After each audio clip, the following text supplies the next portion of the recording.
everyone, I am here. I'm just gonna be getting some things ready. And it looks like I am right on time, so that's good. I hope I put the right title, because I'm like a little worried I might have forgotten to change something. Let me see.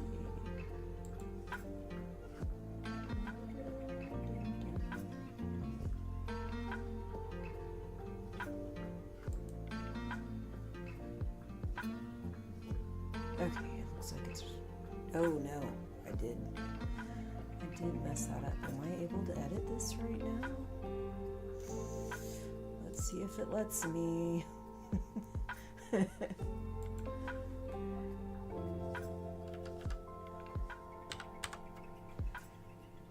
Don't think I've tried to change a live stream information on the fly, but we're gonna try it now and see if it works. Okay, so that should be correct. It says its changes were saved. So let's go ahead and verify. Yes, it's showing on there. Okay, so I think I've got the title right. Now let's go ahead and put a message in my chats to make sure that that is working. And if you've been watching these, a lot of times it takes me a couple times to actually get the chat to come through on my chat block that I have set up in my video. So let's see how many times it takes. Start with a simple hello, which seems as though it did not take. So now let's put something a little bit longer.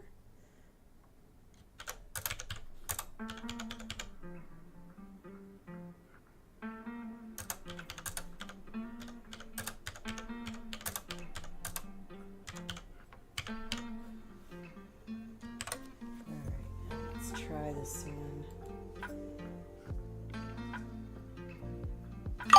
Yes, okay, so it's there. All right, and I know I just messaged I am here if you want to chat, but I am gonna step away just for a bit. Let me put that on the right thing now. Close this little window out because we don't need that. 2 minutes. It should take me very little time at all.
Everything is all set up like it's supposed to be now, so.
Hello, everyone. This is Venus Brown, and I am back with another live read from not the Handmaid's Tale, from Margaret Atwood's book, The Testaments, which is a spin-off of The Handmaid's Tale, but it is not The Handmaid's Tale. This is a very different story.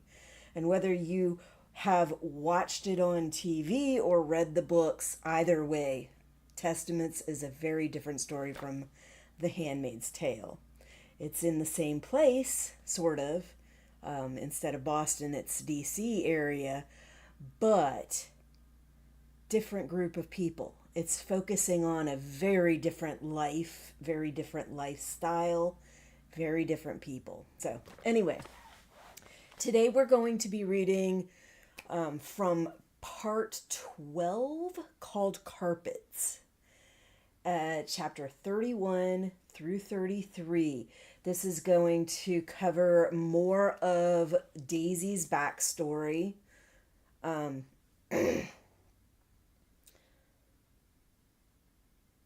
So more into like her figuring out what happened with her family and figuring out what is going to happen to her, like training wise. But I don't think we're quite there yet. We will get there in this passage, though.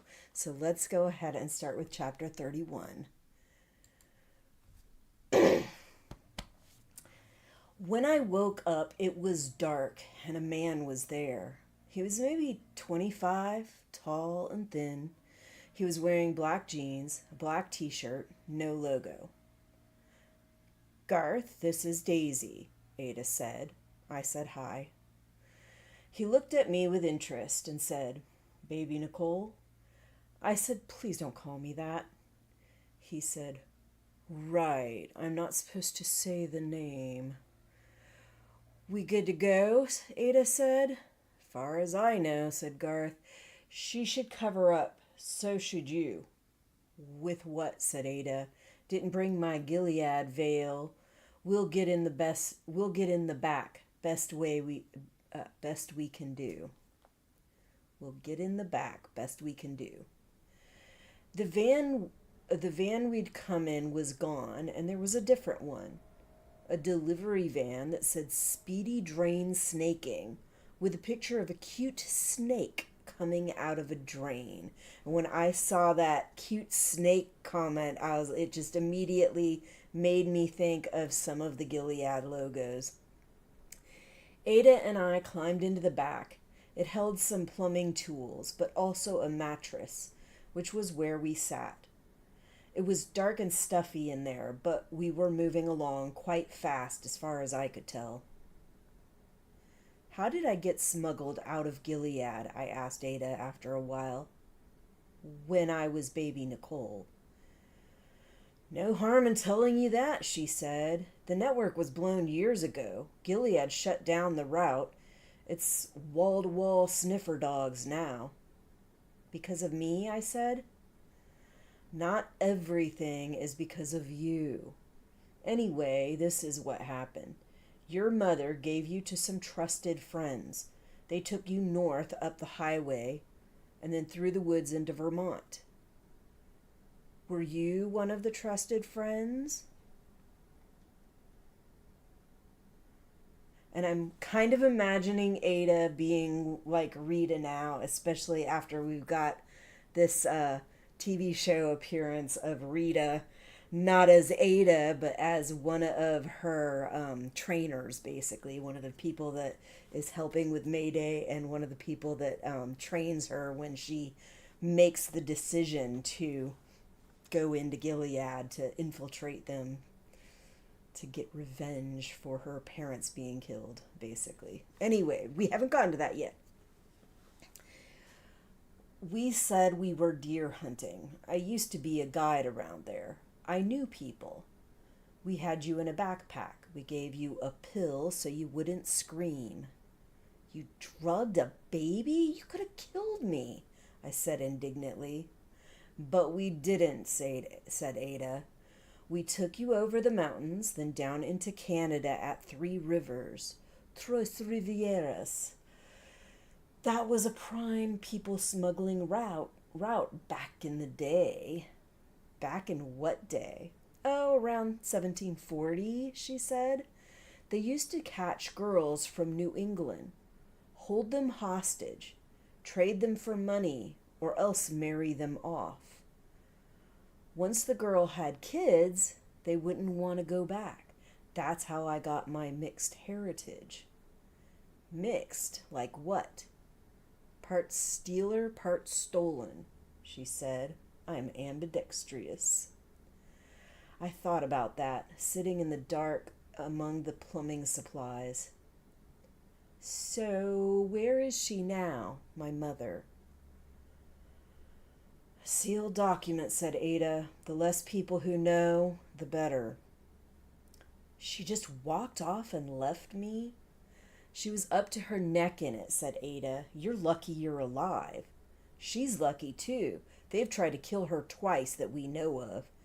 They've never forgotten how she outsmarted them about baby Nicole. What about my father? Same story. He's so deep underground, he needs a breathing tube. I guess she doesn't remember me, I said dolefully. She doesn't give a fuck. Nobody is any authority on the fucks other people give, said Ada. She stayed away from you for your own good. She didn't want to put you at risk. But she kept up with you as much as she could under the circumstances. I was pleased by this, though I didn't want to give up my anger. How? Did she come to our house? No, said Ada. She wouldn't risk making you a target. But Melanie and Neil sent her pictures of you. They never took any pictures of me, I said. It was a thing they had. No pictures.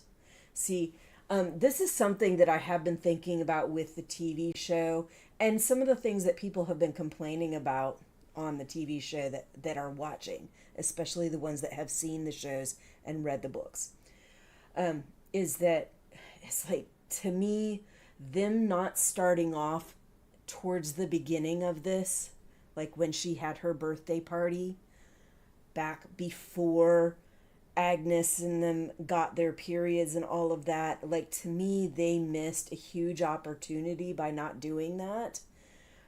They could have already had this stuff done. They could have already had people vested in the characters. They could have, you could really, I don't want to say milk this, but you could get a lot more interesting and exciting stuff in from the beginning and get you more vested in the story and what these girls are going through, to me, in my opinion, if you had started it back several months at least. Several months before they did on the show. The show basically starts out around chapter 25, 20 at the earliest, but it's like it's so far into the book by the time the show starts.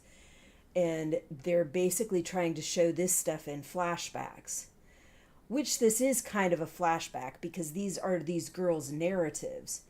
They're not stuff that's going on in the present situation that they're showing on the show. It's they are thinking back on it and they are narrating what happened. And on the TV show, they're both narrating what happened and trying to show a representation of what happened from those individual girls' perspectives, and Aunt Lydia's perspectives. Because as I've said before, this is Daisy's perspective, Agnes's perspective, and Aunt Lydia's perspective.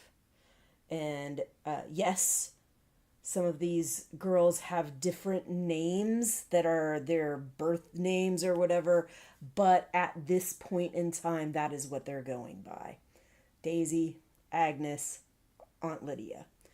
All right, let's see. Where was I? So,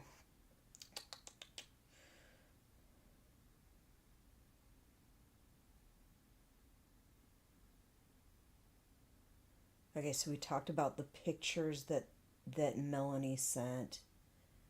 And oh yeah, she said they never took any pictures of me. So this was another thing, is that I would have liked to see more of this stuff about how the family was raising her. Being that on the TV show she is not baby Nicole, some of this may not necessarily be happening. But because she is somebody that was taken from Gilead and has been in hiding the whole time, they could still continue this whole storyline. Like this entire storyline, for the most part, except for June being her mother, could have been mostly maintained.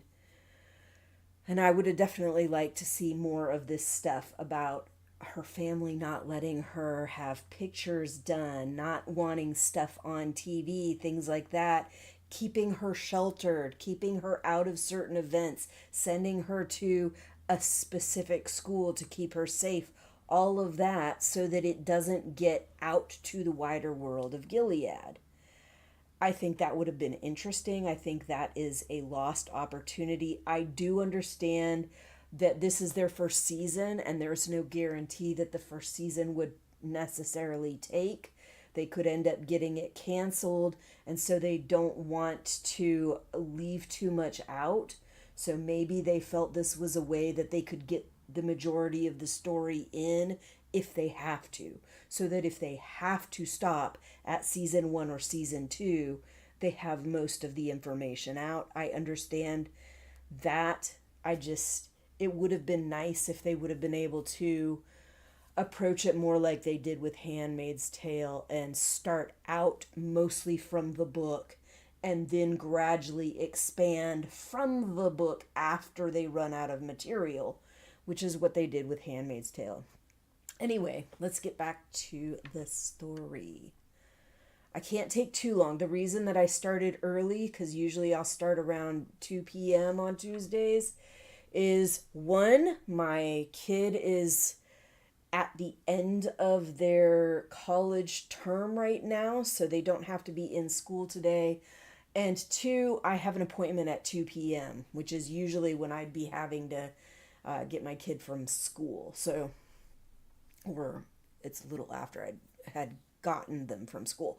But right now, I got an appointment at 2 p.m., so I got to make sure that I get this done early enough that I can get my butt over to my dentist, which is like 30 or 40 minutes away. There is a closer dentist in the same chain, but we have gone through this dentist because when we started with them, my oldest kid needed a specific kind of work that they did not have the dentists for nearby, so we had to go further out. Anyway, let's get back to this. They took lots of pictures, said Ada, at night when you were asleep. That was creepy, and I said so. Creepy is as creepy does, said Ada. So they sent these pictures to her? How? If it was so secret, weren't they afraid? By courier, said Ada. Everyone knows those courier services leak like a sieve. I didn't say courier service, I said courier. I thought a minute. Oh, I said, you took them to her. Not took, not directly, I got them to her. Your mother really liked those pictures, she said. Mothers always like pictures of their kids. She'd look at them, and then she'd burn them, so no matter what, Gilead wouldn't ever see them. After maybe an hour, we ended up at a wholesale carpet outlet in Etobicoke. I have no idea if that's correct, but Etobicoke. I'll go with that. It had a logo of a flying carpet, and it was called Carpitz with a Z. Carpitz was a genuine carpet wholesaler out front with a showroom and a lot of carpets on display. But in back, behind the storage area, there was a cramped room with half a dozen cubicles along the sides. Some of them had sleeping bags and duvets in them. A man in shorts was sleeping in one, sprawled on his back. There was a central area there was a central area with some desks and chairs and computers and a battered sofa over against the wall. Excuse me. There were some maps on the walls: North America, New England, California. A couple of the other men and 3 women were busy at the computers. They were dressed like the people you see outside in the summer, drinking iced lattes. They glanced over at us, then went back to what they were doing. Elijah was sitting on the sofa. He got up and came over and asked if I was all right. I said I was fine. And could I have a drink of water, please? Because all of a sudden I was very, very thirsty. Ada said, "We haven't eaten lately. I'll go."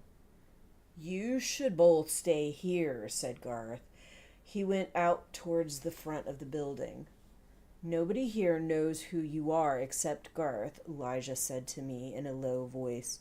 "They don't know your baby Nicole." We're keeping it that way, said Ada. "Loose lips sink ships." Garth brought us a paper bag with some wilted croissant breakfast sandwiches in it, and 4 takeouts of terrible coffee. We went into one of the cubicles and sat down on some used furniture office chairs, and Elijah turned on the small flat screen that was in there so we could watch the news while we were eating. The clothes hound was still on the news, but nobody had been arrested. One expert blamed terrorists, which was vague, because there were a lot of different kinds. Another said outside agents.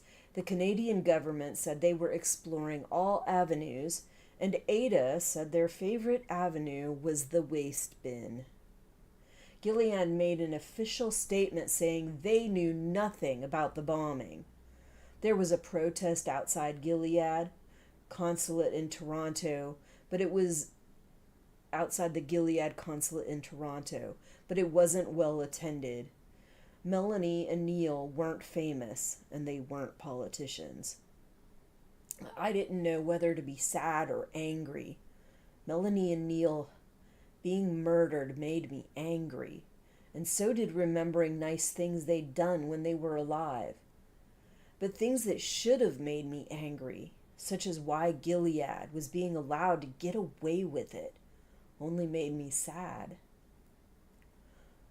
Aunt Adriana was back in the news, the Pearl Girls missionary found hanging from a doorknob in a condo.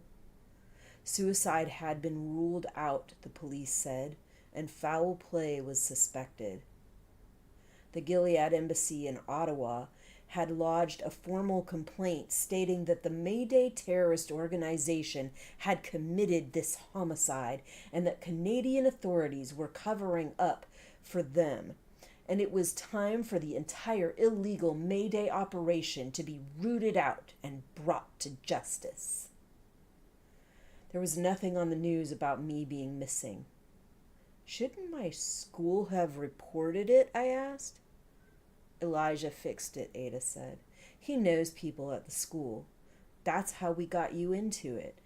Kept you out of the spotlight. It was safer. So the entire school that they had put her in, like some of the people in there already knew that she needed to be kept from the limelight, that she needed to be kept safe, and she needed to be kept secret. I don't know that they necessarily knew she was baby Nicole, but they knew that they shouldn't be freaking letting her on air or anything. So another part of the things that Neil and Melanie were doing to try to keep her safe and trying to keep her out of Gilead's purview. Oh, we are on the next chapter, which I think I'm going to just go ahead and start. I'm just going to go through all the chapters instead of switching over to the live scene so that I can get done a little bit faster, hopefully, so that I make sure that I get to my appointment on time. I slept in my clothes that night On one of the mattresses in the morning, Elijah called a meeting for the four of us. "Things could be better," said Elijah. "We may have to get out of this place pretty soon. The Canadian government's under a lot of pressure from Gilead to crack down on Mayday. Gilead's got a bigger army, and they are trigger happy." Cavemen, the Canadians," said Ada. "Sneeze and they fall over." "Worse. We've heard Gilead could target Carpitz next." "We know this how?" "Our inside source," said Elijah, "but we got that before the clothes hound was burgled. We've lost contact with him or her, and with most of our rescue line people inside Gilead. We don't know what's happened to them." "So where can we put her?" said Garth, nodding at me, "out of reach." "What about where my mother is?" I asked. "You said they tried to kill her and failed, so she must be safe. Or safer than here. I could go there." "Safer is a matter of time for her," said Elijah. "Then how about another country?" "A couple of years ago, we could have got you out through St. Pierre," said Elijah, "but the French have closed that down. And after the refugee riots, England's a no-go. Italy's the same. Germany, the smaller European ones, none of them want trouble with Gilead. Not to mention the outrage from their own people, the mood being what it is. Even New Zealand's shut the door. Some of them say they welcome women fugitives from Gilead, but you wouldn't last a day in most of them. You'd be sex trafficked," said Ada. "And forget South America. Too many dictators. California's hard to get into because of the war, and the Republic of Texas is nervous. They fought Gilead to a standstill, but they don't want it to be invaded. They're avoiding provocations." "So I might as well give up because they'll kill me sooner or later?" I didn't really think that, but it's how I felt right then. "Oh no," said Ada. "They don't want to kill you. Killing baby Nicole would be a very bad look for them. They'll want you in Gilead, alive and smiling," said Elijah, "though we no longer have any real way of knowing what they want." I thought about this.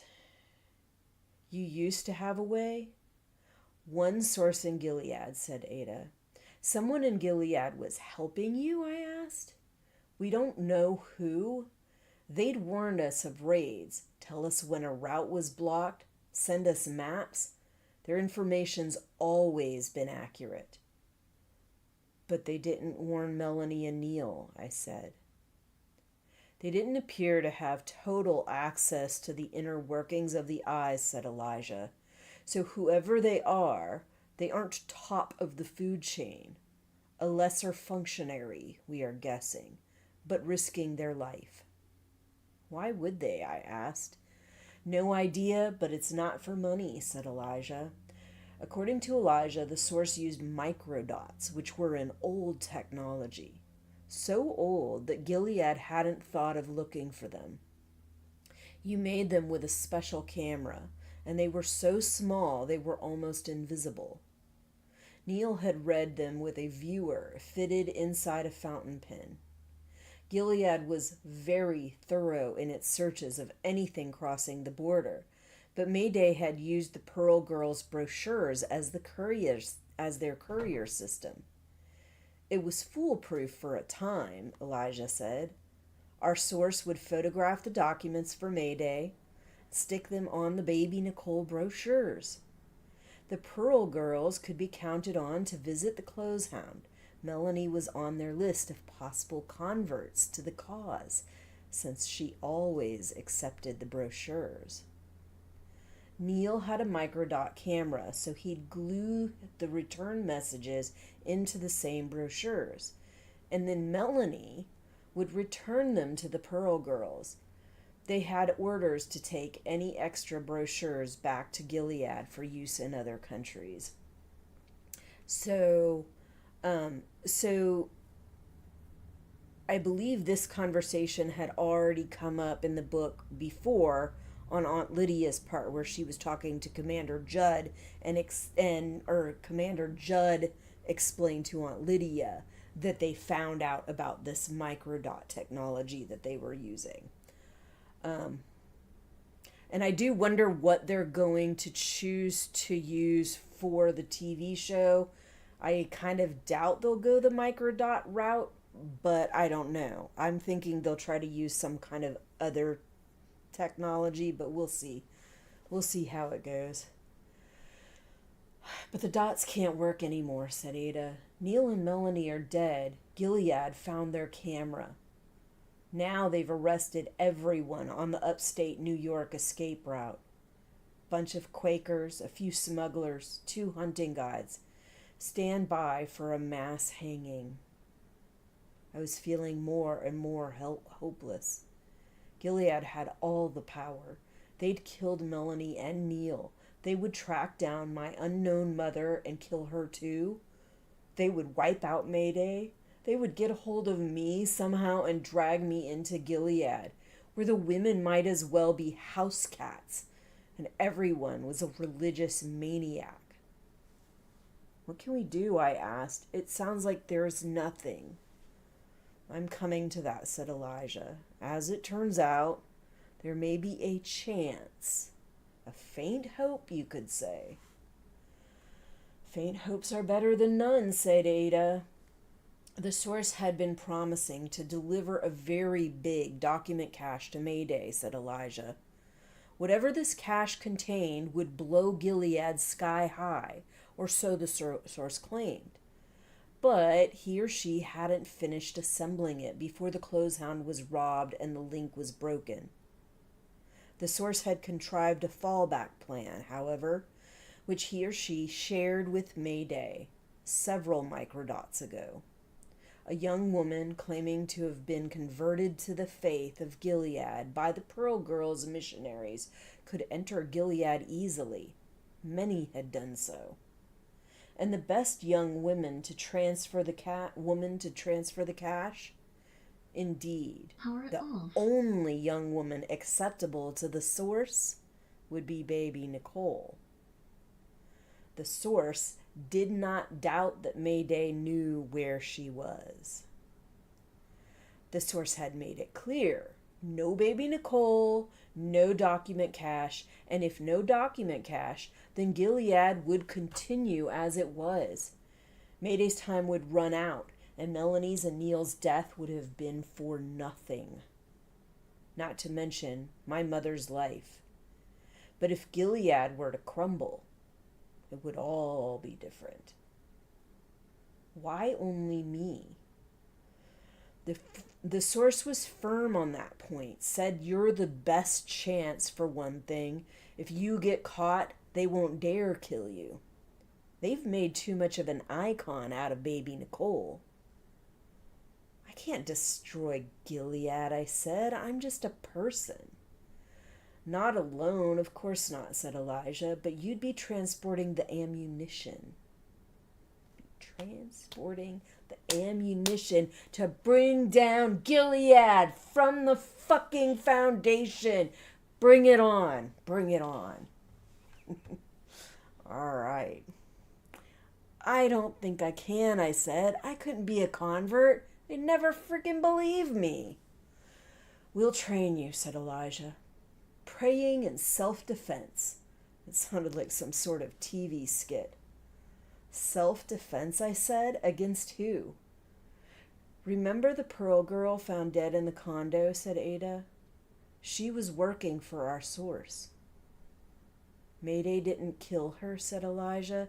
It was the other Pearl girl, her partner. Adriana must have been trying to block her partner's suspicions about the whereabouts of baby Nicole. There must have been a fight, which Adriana lost. There's a lot of people dying, I said. The Quakers, Neil and Melanie, and that Pearl girl.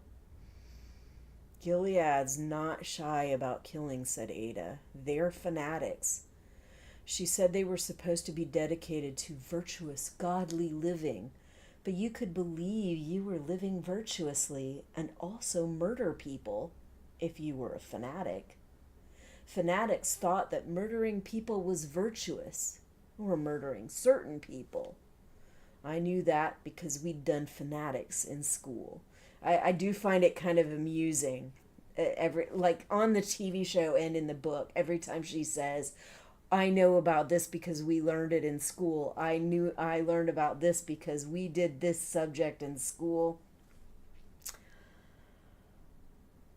But it is a way to learn about this stuff. Like most of the stuff I remember from history, I learned in school, either in high school or college. I learned a lot better from college because it seemed like in high school they were just trying to get you to memorize a bunch of fucking names and dates. They weren't really good about giving you the context and the stories behind that stuff to make it more personal and make it more emotional and stuff like that. It was all about memorize this battle, memorize the people that led the battle, stuff like that, but not really going into what's going on with all these people involved, with their families, with their lives. So it seemed like it was a lot harder for me to remember that because if you just have kids memorize this stuff and then spit it out a couple weeks later for a test, that stuff doesn't really get retained. But if you make it more important to them, you make it more close to them, you make it more engaging and interesting to them, it's more likely to stick. So the way that they taught in college, which was a lot better about giving you the stories and giving you the personal information, for me worked a lot better at me remembering it.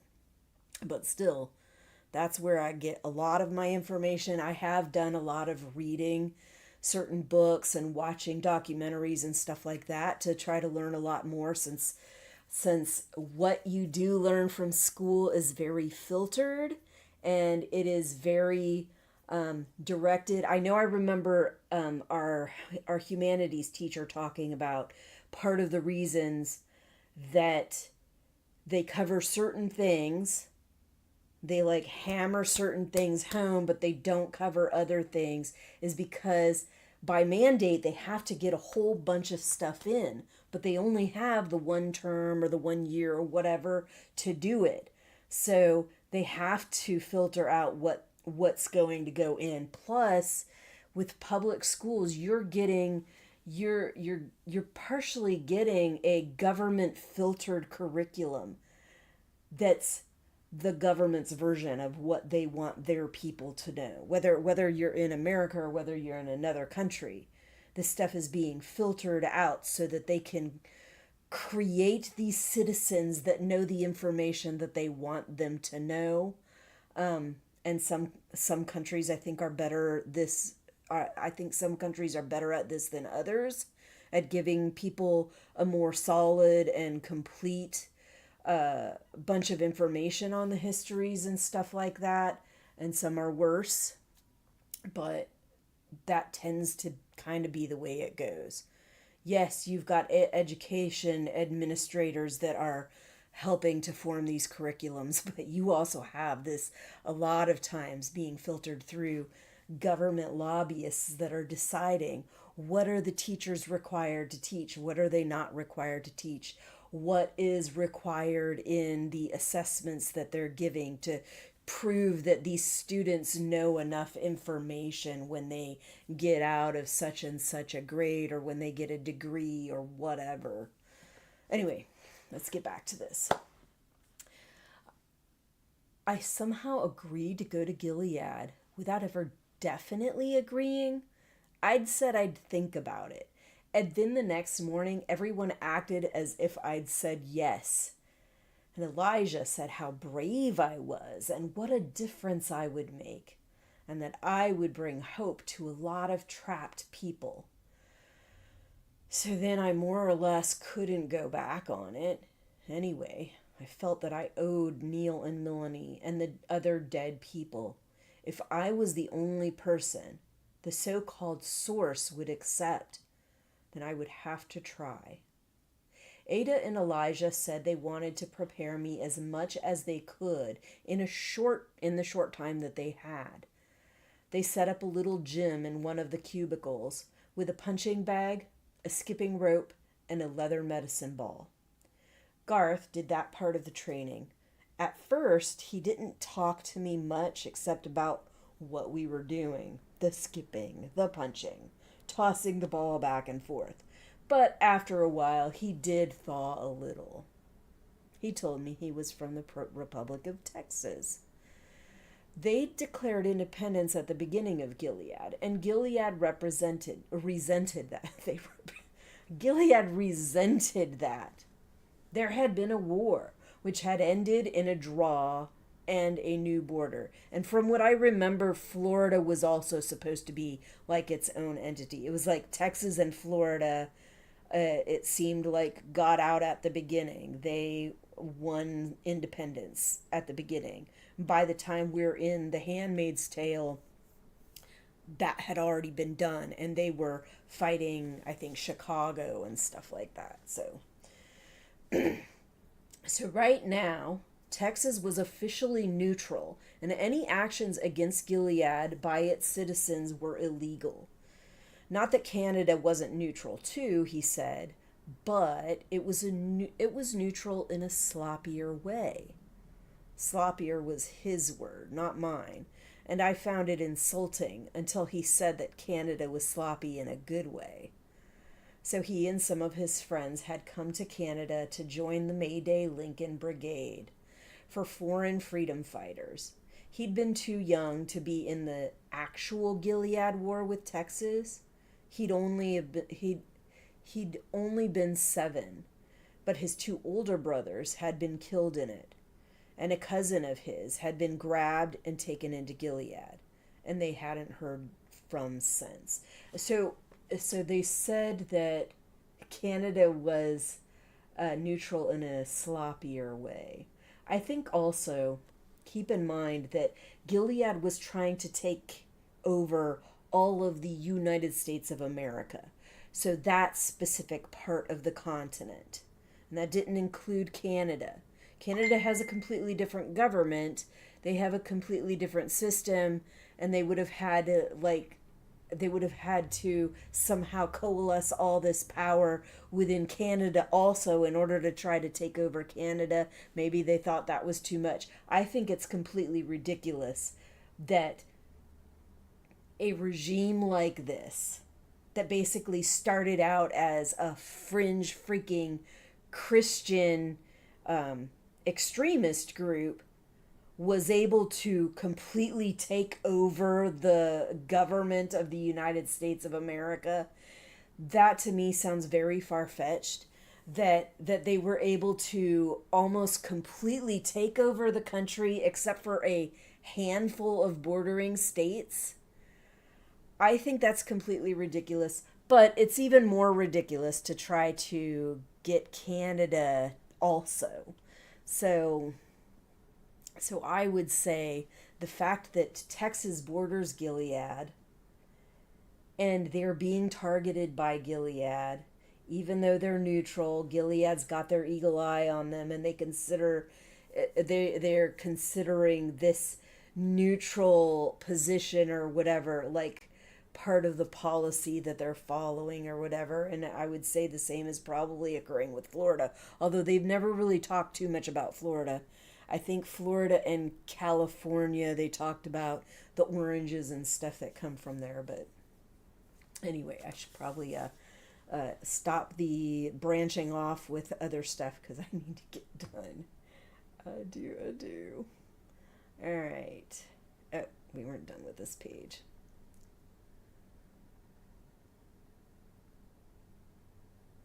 Okay, so I've read that.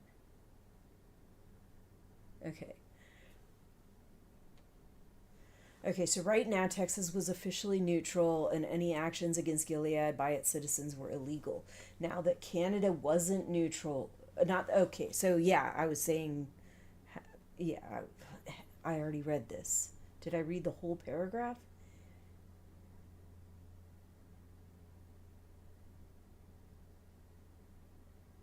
Yeah, I think I did. His two older brothers had been killed in it. A cousin of his had been grabbed and taken into Gilead, and they hadn't heard from her since. So I'm wondering, on the TV show they're making Garth. On the TV show, they've made Garth a member of Gilead, a child of one of the Gilead commanders, and he is working with Mayday from within Gilead. So different, so slightly different setup here. He didn't come from Texas. He wasn't in Canada, like he was in the story. But there's got to be some big reason, some big precipitous that caused him to decide that he was going to start helping Mayday. I've watched an interview with the person that plays the character, and he what did he say? He said when he started working with the girls, like he started to sympathize with them. They're going through all this shit that the guys never have to fucking deal with. And before that, they're very separated. They're very isolated. They don't put these girls and boys together. They don't, so they're very mysterious to each other. They don't know a lot about them. So when he starts being commanded to guard these girls, he starts to get to know their situation better, learn more and more of the stuff that they're going through, and it's just fucking wrong. But I am wondering if they're going to use something like this, because even these Gilead commanders and families that are leaders and top of the fucking chain in Gilead, they have family members, and some of those family members have fucking left Gilead. Some of those family members did not believe in this cause. Some of them were not true believers. Some of them were not willing to toe the fucking party line or whatever it is. And some of them have definitely been killed. So I am wondering if they will try to take from this story eventually, when they give us a little bit more backstory of Garth's deal, if they'll try to take from the story and say that some family members of his were killed in this way or something like that, that he found out some terrible tragedy. We know something supposedly had happened with his dad. Maybe there's something with that. Maybe there's something with other family members or something like that. But yeah, it sounds like there's supposed to be some big thing that caused, so it wasn't just the fact that he started seeing how they were treating these girls so much different. It also may have had some other pretext. Okay. I was adding in my head to figure out exactly how old he was. Older than me, but not too much older. Did he think of me as more than an assignment? Why was I even spending time on that? I needed to concentrate on what I was supposed to be doing. At first, I worked out twice a day for 2 hours to build stamina. Garth said I wasn't in bad shape, which was true. I'd been good at sports in school, a time that seemed long ago.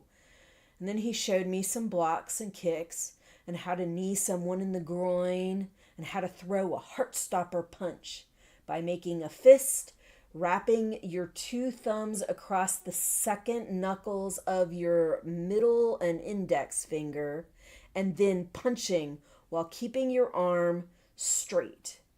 We practiced that one a lot. You should strike first if you had the chance, he said, because you'd benefit from the surprise. Hit me, he'd say, and then he would brush me aside and punch me in the stomach. Not too hard, but hard enough so I could feel it. Tighten your muscles, he'd say. You want a ruptured spleen? If I cried, either in pain or in frustration, he would not be sympathetic. He would be disgusted. You want to do this or not, he'd say. Ada brought in a dummy head made of molded plastic with gel eyes, and Garth tried to teach me how to poke somebody's eyes out. but the idea of squishing eyeballs with my thumbs gave me the shudders. It would be like stepping on worms in your bare feet. Shit, that would really hurt them, I said. Thumbs in their eyes? You need to hurt them, said Garth. You need to want to hurt them. They'll be wanting to hurt you. Bet on that. Gross, I said to Garth when he wanted me to practice the eye poke. I could picture them too clearly, those eyes, like peeled grapes. You want a panel discussion on whether you should be dead, said Ada, who was sitting in on one session. It's not a real head. Now stab. Yuck. Yuck won't change the world. You need to get your hands dirty. Add some guts and grit. Now try again, like this. She herself had no scruples.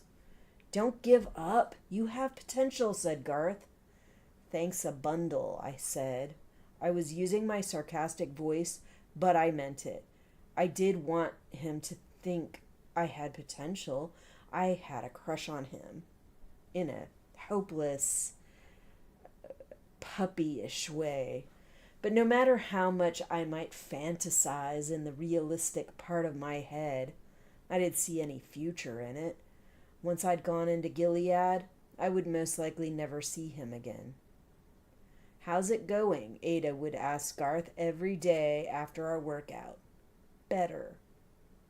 Can she kill with her thumbs yet? She's getting there.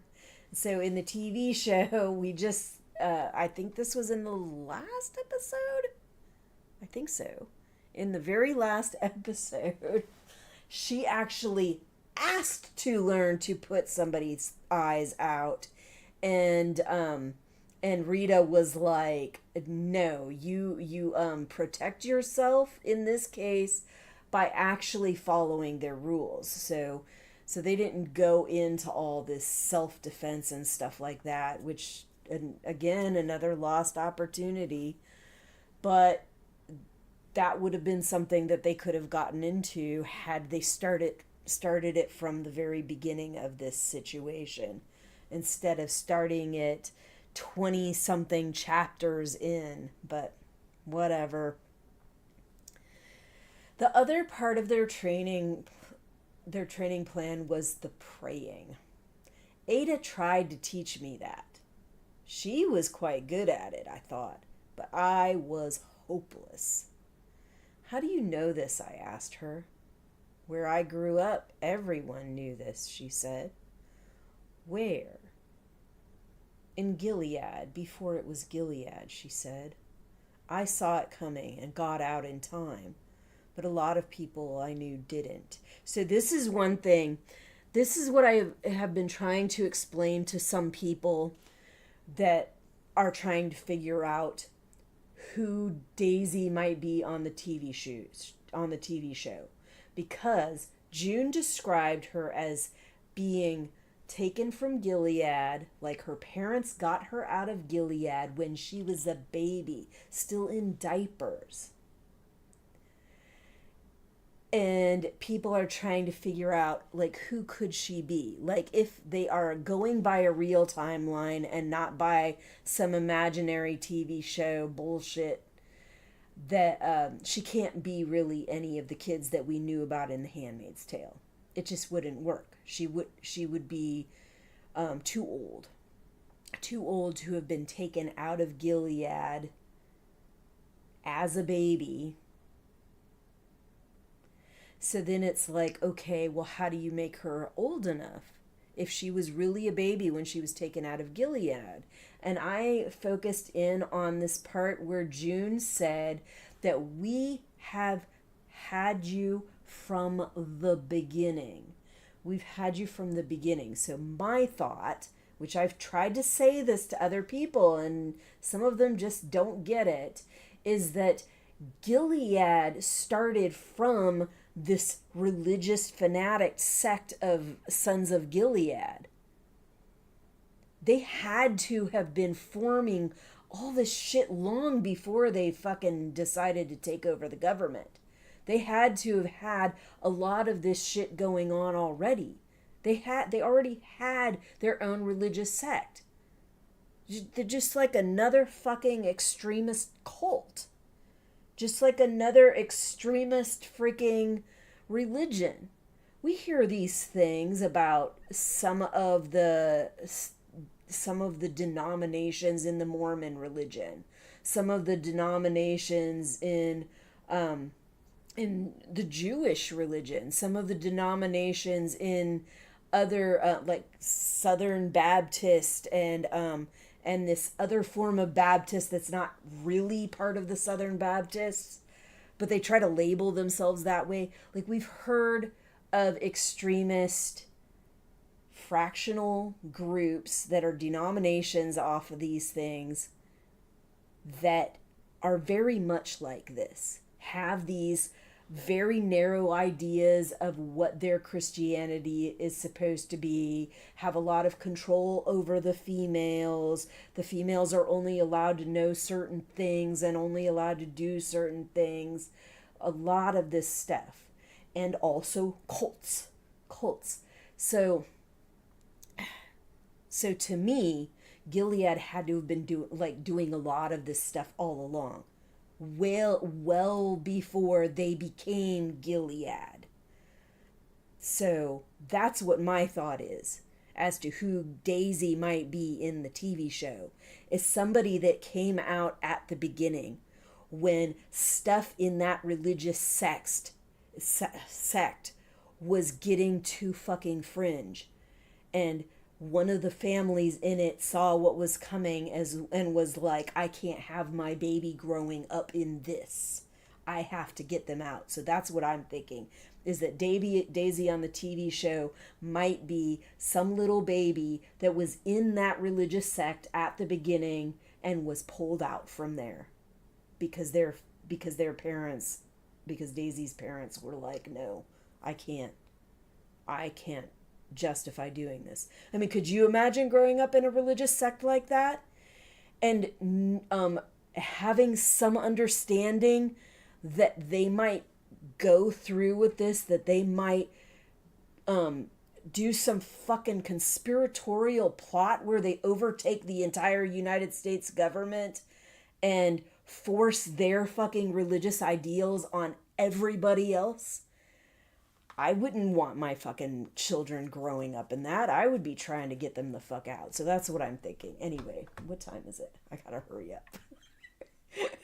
I think I'm gonna be just fine, but honestly, I still need to keep up with this and stop like going off in left field. Okay, so in Gilead, before it was Gilead, she said, I saw it coming and I got out in time. A lot of people I knew didn't. So that's why you work with Mayday, I said. It's personal. Everything's personal when you come right down to it, she said. How about Elijah, I asked. Was it personal for him too?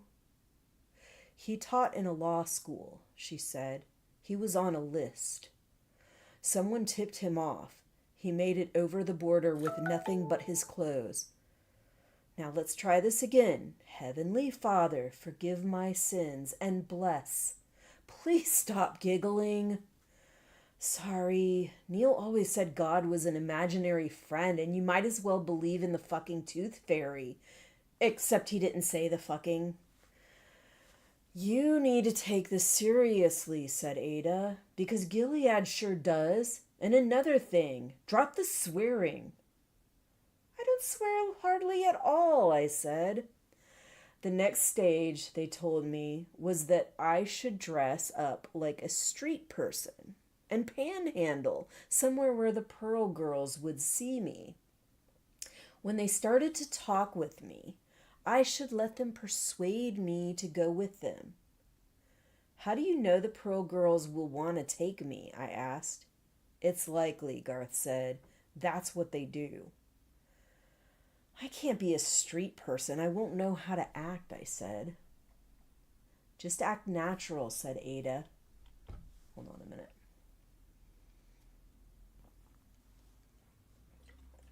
The other street people will see I'm a fraud What if they ask me how I got there? Where are my parents? What am I supposed to say? Garth will be there with you. He'll say you don't talk much because you've been traumatized, said Ada. Say there was violence at the home. Everyone will get that. I thought about Melanie and Neil being violent. It was ridiculous. What if they don't like me, the other street people? What if, said Ada? Tough bananas. Not everybody in your life is going to like you. Tough bananas. Where did she get these expressions? But aren't they criminals? Dealing drugs, shooting up, drinking, said Ada, all of that. But Garth will keep an eye on you. He'll say he's your boyfriend, and he'll run interference if anyone tries to mess with you. He'll stay right with you until the Pearl Girls pick you up. How long will that be? I asked. My guess is not long, said Ada. After the Pearl Girls scoop you, Garth can't go along. But they'll coddle you like an egg. You'll be one more precious pearl on their string. Oh yeah, and another thing I noticed on the show, people were commenting about Daisy having that pearl in her ear and saying they hadn't seen if there were any on the other Pearl Girls. So I have been intentionally trying to look at them, and I definitely got a look at one of the Pearl Girls when Daisy was having the flashback of her being taken in by the Pearl Girls. One of those Pearl Girls definitely had a pearl in their ear, the same place. They kept showing the other side of the girl so you couldn't see the pearls. But then when they did that forced prayer on her, they showed one of the girls at the right angle where you could see the pearl. So it was definitely in there. So Daisy's definitely not the only one. Others, I don't know if all of them have them, but at least some of them do. I'm pretty sure this is the pearls. So I think on the books they have pearl necklaces or something like that, or pearl earrings. Whereas in this, it's going to be pearl right here. All right, let's see.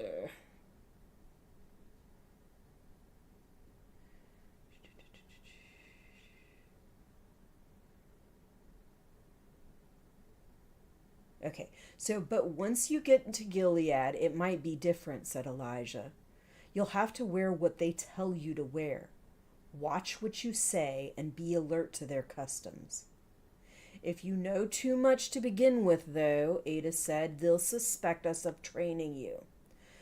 So it'll need to be a fine balance. I thought about this. Was I clever enough? Wait for the phone to stop ringing. Call from Titusville FL. Call from Titusville FL. Sometimes I wonder why I still have a regular phone. Call from Titusville But FL. my parents and other family members and friends sometimes do call. But most of the time it's just this spam shit. Call from Titusville FL. All right.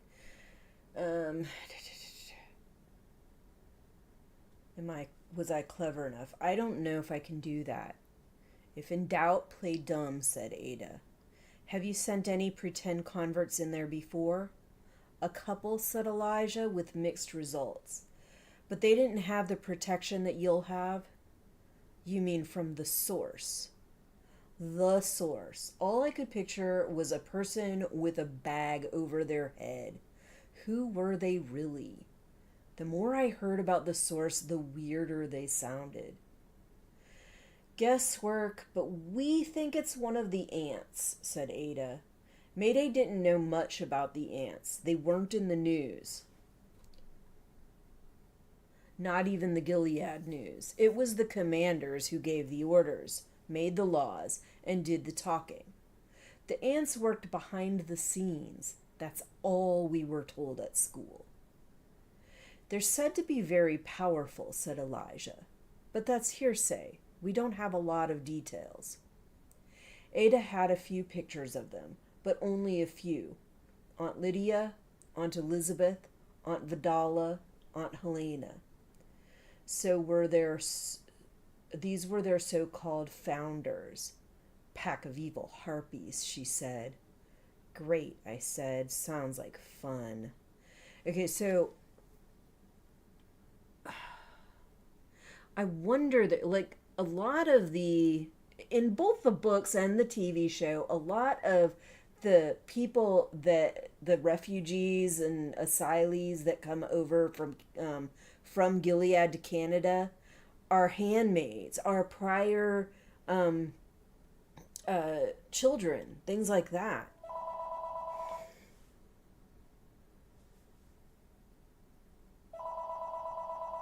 Port St. Lucie, another spam call. Fucking ridiculous.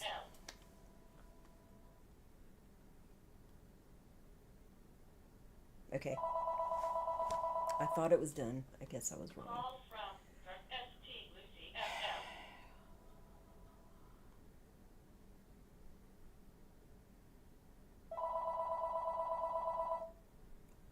Call from ST Lucy FL. And if it actually were ever a real call and they needed to actually talk to me, I do have voicemail. I get like written emails with my voicemail messages in them. So I do know like whatever messages are left for me, but it's almost always just spam. Almost always. And none of these place names have been actual calls. They've all been spam. Okay, so what was I saying? I was trying to make a point. Oh yeah, the ants. Like all these freaking refugees that they have in Canada that are handmaids, that are children, stuff like that have been through school. Those are all led by ants. The ants lead the handmaids. The ants lead these children in school. Any of the ones that were in Jezebel's, the ants are leading those girls. So I find it a little weird that they have very little information, but whatever, they're gonna play it whatever they want. I would think that the handmaids and the children and the Jezebel's girls that have gotten out of Gilead would have tried to give some information about the ants, but anyway. Ada had a few pictures of them, but only a few. Aunt Lydia, Aunt Elizabeth, Aunt Vidala, Aunt Helena. These were their so-called founders. Okay, so I already read that part. Garth said that once we were on the street, I needed to follow orders because he was the one with the street smarts. I wouldn't want to provoke other people into fighting with him. So saying things like, "Who was your slave last year?" or "You're not the boss of me," would not be good. I haven't said stuff like that since I was 8, I said. You said both of them yesterday, said Garth. I should choose another name, he said. People might be looking for a daisy, and I certainly couldn't be Nicole. So I said I'd be Jade. I wanted something harder than a flower. The source said she needs to get a tattoo on her left forearm, Ada said. It's always been a non-negotiable demand. It's always been a non-negotiable demand. I'd tried for a tattoo when I was 13, but Melanie and Neil had been strongly against it. Cool, but why? I asked now. There are no bare arms in Gilead, so who's going to see it? We think it's for the Pearl Girls, said Ada. When they pick you up, they'll be directed to look specially for it. Will they know who I am, like the Nicole thing? I asked. They just follow instructions, said Ada. Don't ask, don't tell. What tattoo should I get? A butterfly? That was a joke, but nobody laughed. The source said it should look like this, said Ada. She sketched it. Love God, so in the shape of a cross, love down, God across, which is not what they did on the show. On the show, I thought I had made the comment that I thought she had gotten the tattoo on her ankle, but apparently it was on her shoulder. But whatever. Love God. And I think on the show it was a flower. Whereas on here, it was like a rose and thorns or something like that. On here, it's this cross, love God. I can't have that on my arm, I said. It's wrong for me to have it. It was so hypocritical. Neil would have been shocked. Maybe it's wrong for you, said Ada, but it's right for the situation. Ada brought in a woman she knew to do the tattoo and the rest of my street makeover. She had pastel green hair, and the first thing she did was tint my hair the same shade. I was pleased. I thought I looked like some dangerous avatar from a video game. It's a start, said Ada, evaluating the results. The tattoo wasn't just a tattoo. It was a scarification. Raised lettering. It hurt like shit, but I tried to act as if it didn't, because I wanted to show Garth that I was up to it. So yeah, I don't think the one they did in the show was a scarification. I think it was just a regular tattoo. And they just showed them having treatments, which the treatments were to remove the tattoos. So don't think you can completely remove a scarification, but okay. In the middle of the night, I had a bad thought. What if the source was only a decoy meant to deceive Mayday? What if there was no important document cache? Or what if the source was evil? What if the whole story was a trap, a clever way of luring me into Gilead? I'd go in, and I wouldn't be able to get out. Then there would be a lot of marching with flags and choir singing and praying and giant rallies like the ones we'd seen on TV. And I would be the centerpiece. Baby Nicole, back where she belonged. Hallelujah! Smile for Gilead TV. In the morning, while I was eating my greasy breakfast with Ada, Elijah, and Garth, I told them about this fear.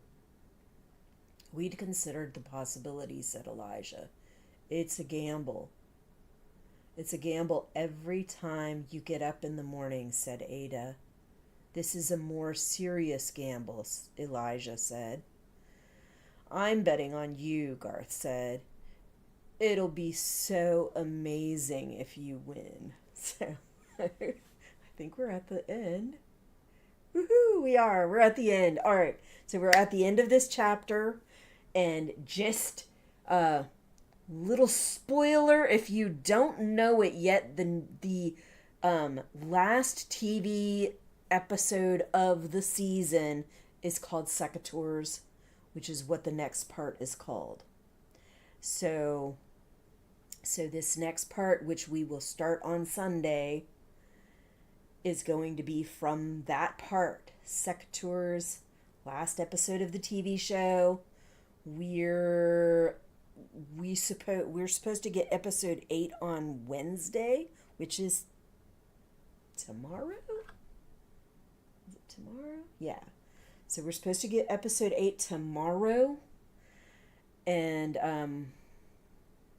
the TV series goes to episode 10 for this season. So 8, 9, 10. So we got 3 more episodes. We have 8, then 9 and 10. 10 is the finale. It's Secateurs. So Sunday we might be starting on whatever is going to be going on in that last episode. So just so you know, it may be spoilerish because they do keep some of the stuff in the book going in the TV show. They have changed some things, but they have left some things also. So just keep that in mind. But very interesting. And it's like halfway through the book. So if you think about that, when they do the TV series, let me see what time it is. Yeah, I'm okay. I'm okay. So I think I have time to talk about this. Let me go to the live scene though. When they do that season finale, it is like a halfway point in the book. So I'm thinking, I know that they have been approved for season 2. So I'm thinking you if they are able to at least get all the way through season 2, then you have first half of the book in season 1, second half of the book in season 2, something like that. They said they want to do at least 3 seasons. So I'm not sure exactly what they'll do after that, but maybe they can just expand the breaking down of Gilead. I think that would be very important. I think that is something I would like to see, and I'm pretty sure they don't really well cover it in the book. So that would be fine with me. But I don't know exactly how they'll do this. I don't know. But I'm pretty sure that they do want to at least do a season 3. So if they're doing it like I'm thinking, because of the way they have this broken down and how they're going into these individual little events that go on, they're like focusing on specific events, and then they do little bits here and there throughout the episodes. And then it could be first half, first season, second half, second season, and then who knows after that for the third season. But yeah, that's what I'm thinking, just based on what the name of that last episode is supposed to be. And I won't talk more about the name of the episode until later. I have talked about it a little bit before, I think in one of my other live streams, or possibly in one of my reactions, or both, who knows. I don't always remember when I talk about various things, but I know I have talked about it. Anyway, that is all I've got for you for now. I will see you when I see you. And let me go to my end screen so I can show you my schedule. We are still going to be doing the live reads every Sunday and Tuesday. We are going to be doing, we are still doing solo leveling reactions every Friday. I am on episode 8 right now. So I've got about 4 more episodes, and then once that's done, we're going to be going to Tokyo Ghoul. We'll switch solo leveling out to Tokyo Ghoul Part 2, and that will be the end of the Tokyo Ghoul reactions after that part is done. And we are doing Testament reactions until the end of Testaments. So that's all I got for you for now. I'll see you when I see you. Bye.